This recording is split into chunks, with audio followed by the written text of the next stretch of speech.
you ever heard the allegory, the story of a baby that may seem content on their own, but show them a treat, let them hold it for a while, then abruptly take it away? That's when the baby starts crying, now robbed. And this is what goes through my head now, after women have made such accomplishments in life, after being held back for so long. And then, with the stroke of a pen, it seems that the floodgates have been opened for usually rural, conservative white men to bring women back to the Dark Ages again. They say we've accomplished so much, and then I wonder, have we really?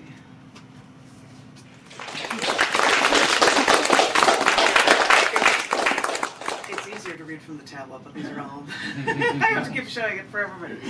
This is in Testament. This one is titled, "It Really Is All About Choice." There are some who may argue that a fetus with no mouth to express their lack of emotion while inside a womb doesn't have a choice when a woman terminates pregnancy.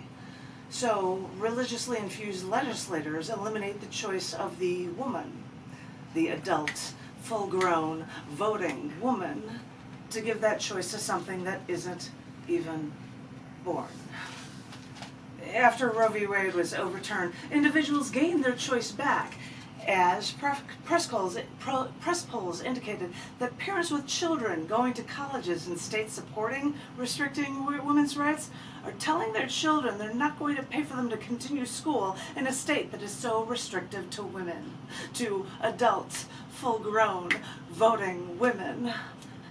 If that state does not tell a young woman that they are entitled to terminate a pregnancy after a rape, I'm not sure I'd be spending my money on education in that state, if I may quote U.S. Senator Claire McCaskill. High school students, junior year, senior year, approaching college, now reconsider college choices in these restrictive states after the overturning of Roe v. Wade. I would not consider going to school in a state where abortion is against the law, is only one quoted teen, but she is not alone. But what of women already in college, when sorority presidents even call this new abortion law just terrifying? But there may be a mischievous light at the end of the tunnel when even in Texas Tech University in Lubbock, Texas, a self-described sanctuary city for the unborn, where abortion is banned, students pass around sticks of gum in a freedom of speech zone with info on where to get medical abortion pills. Yes, it's come to this, making it look like you're sharing sticks of gum to get info about protecting women's rights. Well, that means it's come down to this. For those stuck in this situation, these adult, full-grown, voting women may be able to vote for change, although I'm sure they'll escape the college states who kidnap their rights long before they see real change. What ripple effect will this overturning of women's rights cause? Will school choice change? Will voting choices change? Will population numbers literally change after some in government try to turn the country back to the Dark Ages? Religious people talk about seeing the light, but the repression they see is darkness for far too many women. Trust me, light they claim to see blinds them to equality for all living beings.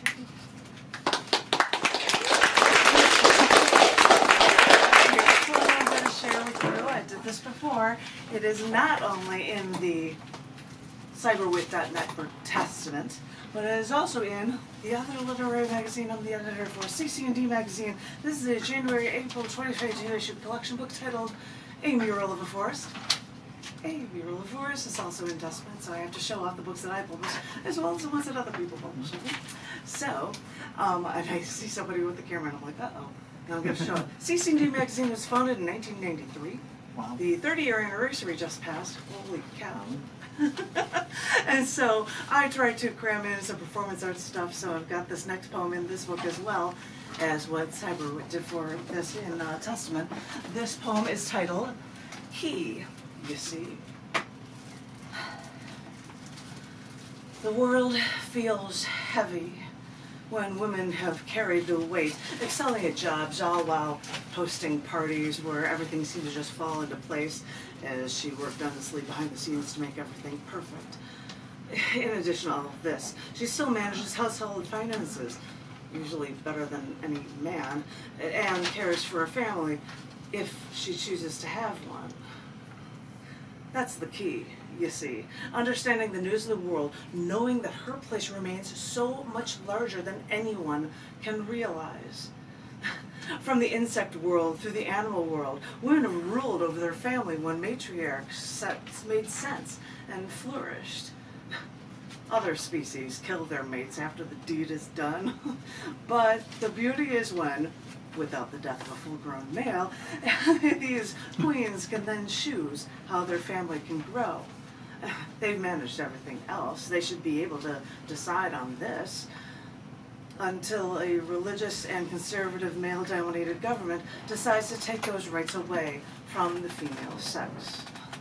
Suddenly, these strong women, after fighting to advance their rights, lose a most basic right over their body and their choice to men who claim to know better. These men, when men can choose to actually relinquish nearly half of their lives with weight gains and hormone changes that may force some men into a psych ward, or just to relinquish their lives again for years, decades, for something they didn't want, then men can choose what's better or not, or if it's better to just cut the seed of the weed before it grows so unmanageable that they're forced to be a servant to something they never wanted. They shouldn't make that choice for the stronger female sex when it's a woman's body and a woman's choice.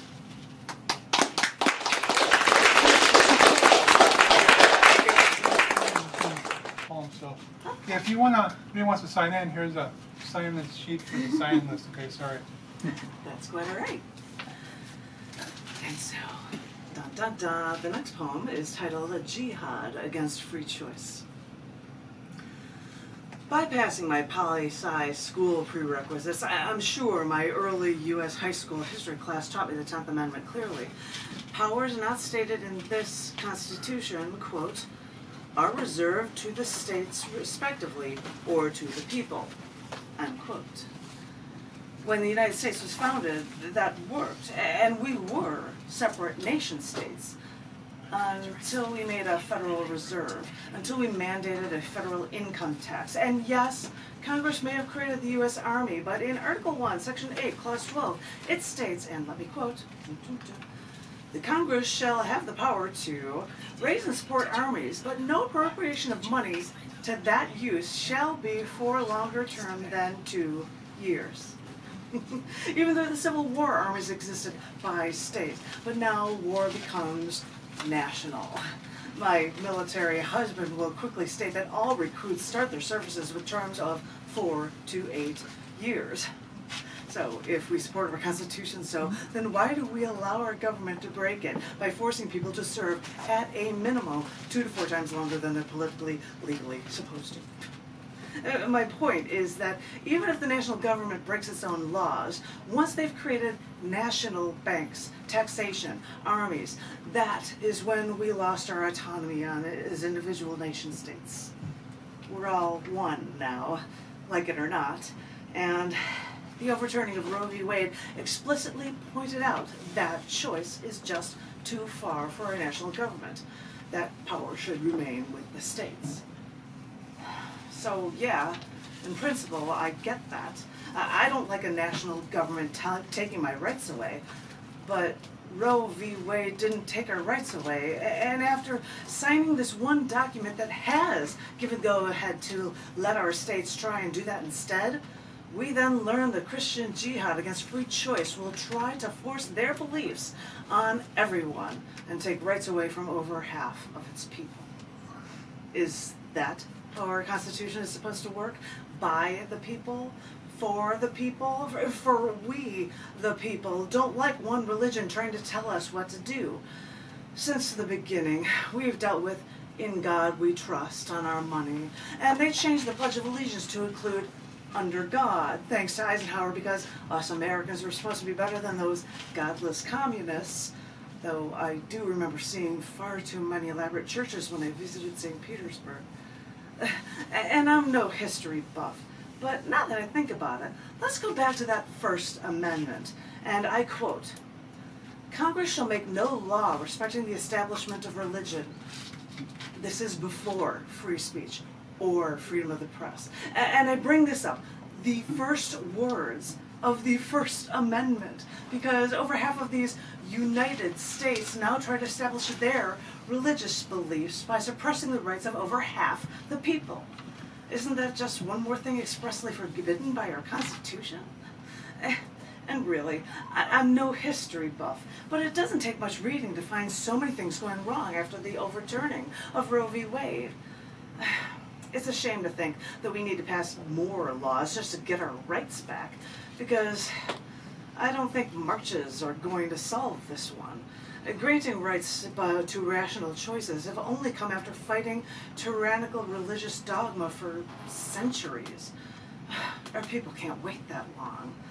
When we've had our rights, we can't go back to suppression, repression, oppression. We know better. We deserve more. And you can't fight reason forever.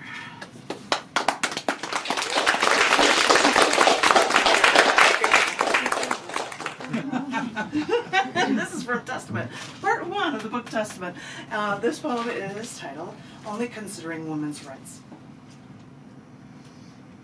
Wondering if I was the only one. Wondering if anyone else considered women's rights, especially after Roe v. Wade. I watched a television interview. Okay, it was on Comedy Central. It cut me some slack. The Daily Show back that day conducted daily interviews, usually with relevant lunchtime poll topics, where the 70th Miss Universe talked about how she was bullied for gaining weight. So even those who are perceived as the most beautiful are also teased. But what stuck in my head is how she was going to rural towns to make feminine pads available to young girls, since many places don't even allow women access to the most basic reproductive needs. Because, well, we forget when, thanks to Obama, birth control's free in the USA, and in some parts of the world they just have it so much worse. I think of the third world countries who restrict women's rights, so I contemplate that, hey, maybe we don't have it so bad here in the USA. That's when I have to stop myself, remind myself that we women all have these rights.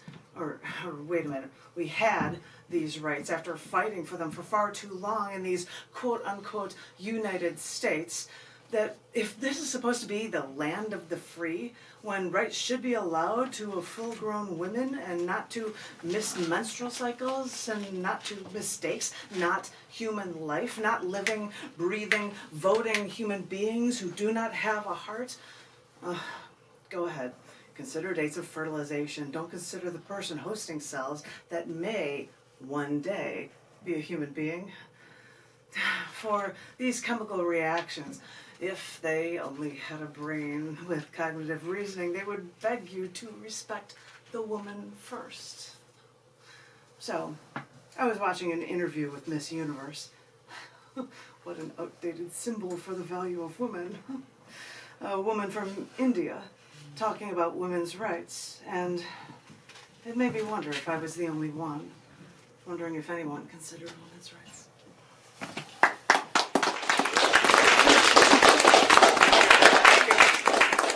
Hey! I love talking about women's issues so much. You have no idea how many things I've read for this one. This poem is titled, "Fear for Their Safety." How women speak is interpreted under the cloak of womanhood. Well, she's just a woman. How could she say that? She doesn't know what she's talking about. So, subliminally, all women couch what they say, based on who's listening to them, based on how people interpret their words. And when a woman with any authority in a workplace says something strong to correct a problem at work, men will say she's being a bitch. When a man says the same thing, he's seen as being driven. When a woman went to a doctor during menopause complaining about hot flashes, the doctor suggested giving her Xanax, which can impair memory, judgment, or coordination, can cause paranoia or suicidal tendencies. And the doctor didn't deliver a remedy, he just prescribed her a pill to shut her up. When a woman was hospitalized with an ulcer, she came back. Her pain remained, especially during menstruation. There would be days at work when she would lay underneath her desk in pain. Once I had to help her walk her to the train station during the day because she had to be bedridden and didn't know if she could walk the 1 block to the train station without collapsing. She spoke of how uncomfortable she felt with her male doctor, who never listened to her, dismissing her problems as if they were all in her head. Doctors later suggested that she should get on the pill, but she took that advice from a doctor years earlier, and it made her more violently moody, and still she didn't help with the pain. She feared her only choice was still just to follow her doctor's orders. When a woman went to a doctor complaining of stomach pains, they suggested she had a yeast infection, when she knew full well it was not that. And she then told them that was ludicrous, and the doctor just shrugged her off. Sharing her problems with another doctor, he suggested that she had the stomach flu. He gave her a prescription, said she should be fine soon. Within 2 weeks, she was admitted to the hospital with a laceration in her stomach, worsened because it was never treated. The strong acidic fluids were seeping through her body, infecting other organs. Admitted to a hospital on Friday. By Saturday morning, she was dead. This says a lot about women's health care and how they value women. After the overturning of Roe v. Wade, women's health doctors feel increased scrutiny amid abortion bans, and patients now struggle to find access to potentially life-saving care. I read headlines like, 4 more Republican-led U.S. states ban almost all abortions. That's not a shocker. And the link between abortion rights and gender equality. Did somebody actually need to research this to figure that one out? I see these battles as South Carolina Republican women fight for abortion rights, and Kansas voting records confirm abortion rights too. And as I seem like some sort of mad scavenger scooping up any news I can to help women in this struggle, I suddenly remember how women have been stripped of healthcare rights all across the spectrum, from prescribing crazy pills for never listening to female patients, all leading to so much pain and death. I've seen it firsthand. How long must women fight this battle? And if women win abortion rights, do we think that everything is wonderful again? Because it never was wonderful, not for women. Continually ready to fight. It may take too long. Women may win battles, but after millennia, women lose the war. We women keep fighting, keep thinking that we're making a difference, but are we? Do we feel comfortable walking down the street at night without fearing the threat of theft or rape? Do we feel that we can stand up for ourselves at work without sounding to all men like we're just some bitch instead of an insightful, valuable contributor? Will we ever feel comfortable with a male doctor at the one place where we should feel the most safe? Because I wonder how women can talk about equality when, in all reality, women always have to fear for their safety first.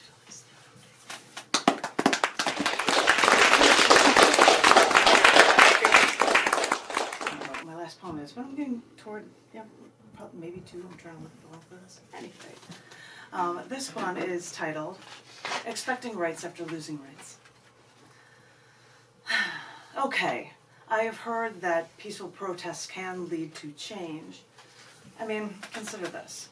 For years, I have purchased iodized salt from Morton's, in part because of that logo, that little girl holding the umbrella was on display at a huge manufacturing building downtown in the city where I worked for years.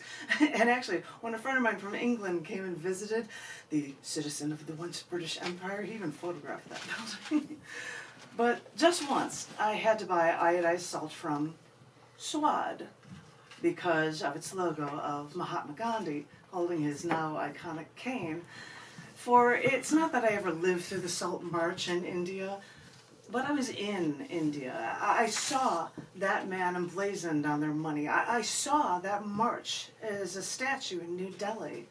So I connected with that image of protest for something as basic as salt. And I love that I am not the first to realize that peaceful protests can lead to change. But really, ladies, when some basic rights have been taken away from you, what made you think that after peaceful protesting you would have other basic rights to help you? How silly of you. How foolish of you. You should have known better. 3 different women from 3 different parts of these United States attended a hearing open to the public at a Supreme Court on the 2nd of November. Now, I know protesting in the Supreme Court is forbidden, despite laws guaranteeing the right to peaceful protest, so I guess it's no surprise that these women were stopped, including a 71-year-old woman who needed a cane, or a CEO who, after protesting with a single statement in court, held her hands out to show she carried no weapons. Now, as I said, I know protesting like this is illegal, but when nonviolent protests like this happen, protesters may be arrested, but they are never detained. But for those 3 entirely different women, they were put in ankle, waist, and wrist manacles, transferred 4 times in dark, tightly packed transport vehicles that were about 100 degrees Fahrenheit and 38 degrees Celsius, with bars over their laps and under their chins.